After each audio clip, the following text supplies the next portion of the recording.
Bismillahirrahmanirrahim. Assalamualaikum warahmatullahi wabarakatuh. Siswa sekalian, marilah kita hari ini melanjutkan pembelajaran kita pada mata pelajaran fisika.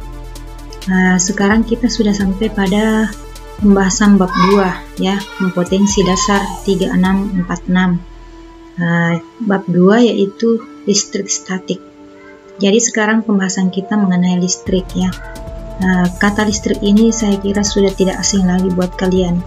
Semua kegiatan setiap hari dalam kehidupan kita semuanya berkaitan dengan, hampir sebagian besar berkaitan dengan listrik ya. Mulai dari penerangan dan lain-lain sebagainya, semua tidak terlepas dari peranan listrik. Begitu besarnya manfaat listrik itu sehingga segala aspek kehidupan kita semuanya sebagian besar berkaitan dengan kelistrikan. Untuk tidak membuang waktu, sekarang kita memasuki saja materi tentang listrik statik ini. Bab 2 Listrik statis, kompetensi dasar 36, menganalisis konsep listrik statis dalam bidang teknologi informasi dan komunikasi. 46, mengatasi berbagai masalah yang diakibatkan oleh listrik statis pada komponen-komponen teknologi informasi dan komunikasi.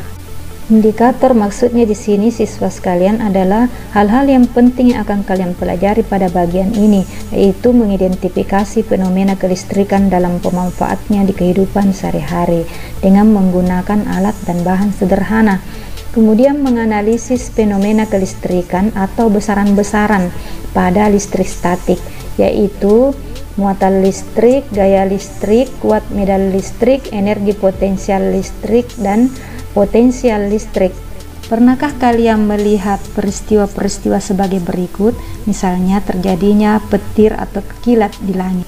Misalnya balon yang sebelumnya kita gosok dengan tangan, kemudian kita dekatkan dengan rambut, ternyata rambut kita bisa tertarik.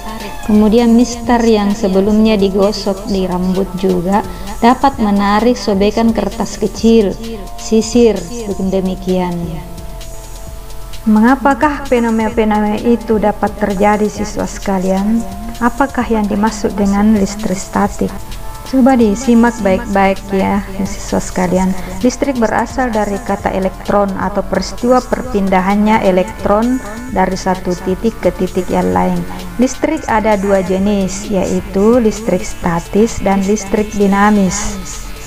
Listrik statis adalah peristiwa perpindahan elektron dari satu benda ke benda yang lain.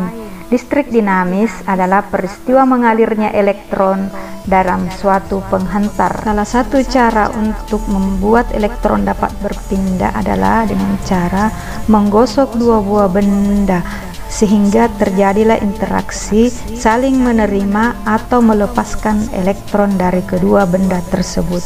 Nah, mengapa sisir ini dapat menarik sobekan kertas kecil di dekatnya? Perhatikanlah penjelasan berikut ini. Sebagaimana kalian sudah pelajari waktu masih di SMP bahwa setiap benda itu terdiri dari atom-atom, sementara atom itu terdiri dari 3 penyusun, yaitu proton yang bermuatan positif, elektron yang bermuatan negatif, dan neutron yang tidak bermuatan. Nah, berdasarkan struktur atomnya, maka benda itu ada 3 jenis. Yang pertama, benda netral, yaitu perhatikan gambar berikut. Benda netral adalah benda yang memiliki jumlah proton dan jumlah elektronnya sama. Nah, seperti gambar ini ya. Positifnya protonnya 1, elektronnya 1, jadi sama. Ini namanya benda netral. Kalau dia didekatkan dengan sobekan kertas kecil, maka dia tidak akan mampu menarik benda tersebut karena dia netral. Nah, yang kedua, benda bermuatan positif, yaitu benda yang memiliki atom yang memiliki proton lebih banyak daripada elektron. Nah, seperti gambar ini. 2 protonnya, kemudian elektronnya yang 1. Jadi dia bermuatan positif. Nah, di sini. Kemudian benda bermuatan negatif, yaitu benda yang atom-atomnya memiliki elektron lebih banyak daripada jumlah proton. Nah, seperti gambar ini, elektronnya 2 sementara protonnya hanya 1. Nah, atom-atom yang tidak netral ini, baik yang bermuatan positif maupun bermuatan negatif, jika didekatkan pada sobekan kertas kecil atau benda-benda kecil, maka akan dapat menarik benda-benda kecil tersebut. Penting untuk diketahui siswa sekalian bahwa hanya elektron saja yang mampu berpindah dari satu titik ke titik yang lain. Karena proton terikat kuat di dalam inti atom, maka proton tidak bisa berpindah. Sebuah benda yang mampu menarik benda lain karena tidak netral disebut benda bermuatan listrik. Benda bermuatan listrik ada dua, yaitu benda bermuatan listrik positif dan benda bermuatan listrik negatif. Teori atom sebelumnya, maka sekarang kita akan menjelaskan beberapa fenomena di alam. Yang pertama, kilat ya. Proses terjadinya muatan di awan terjadi karena awan terus-menerus bergerak secara teratur. Awan yang satu dengan lainnya saling berinteraksi pada saat pergerakan, sehingga muatan negatif akan berkumpul di sisi awan lainnya dan muatan positif akan berkumpul di sisi yang lainnya. Awan yang kelebihan elektron menyalurkan elektronnya ke bumi sehingga terjadilah kilat. Nomor 2, apabila suatu benda digosok-gosokkan dengan benda lain, maka elektron benda tersebut bisa berpindah atau dapat menerima elektron dari benda itu. Akibatnya, benda jadi tidak netral dan dapat menarik benda kecil yang ada di dekatnya. Misalnya, balon menarik rambut, penggaris menarik sobekan kertas kecil, dan lain-lain. Seorang ilmuwan yang pertama kali meneliti tentang interaksi antara dua buah benda bermuatan listrik yang berdekatan adalah Coulomb. Menurut Coulomb, jika dua buah benda yang tidak netral atau bermuatan listrik baik positif maupun negatif saling berdekatan, akan bekerja gaya tarik-menarik atau gaya tolak-menolak.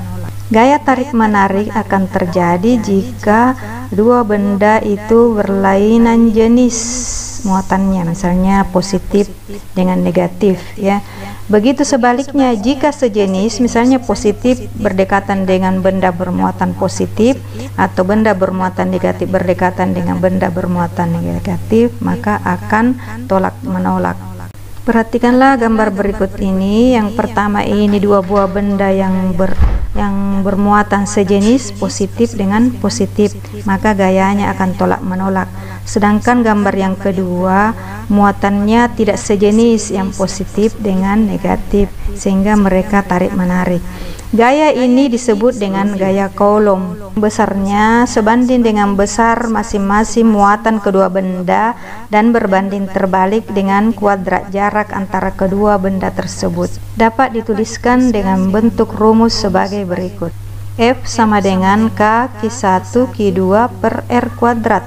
Keterangan F sama dengan gaya Coulomb, satuannya Newton, K konstanta Coulomb, besarnya 9 kali 10 pangkat 9 Newton meter pangkat 2 per Coulomb pangkat 2. Q1 sama dengan besar muatan benda pertama Coulomb, Q2 besar muatan benda kedua Coulomb, dan R adalah jarak antara kedua benda.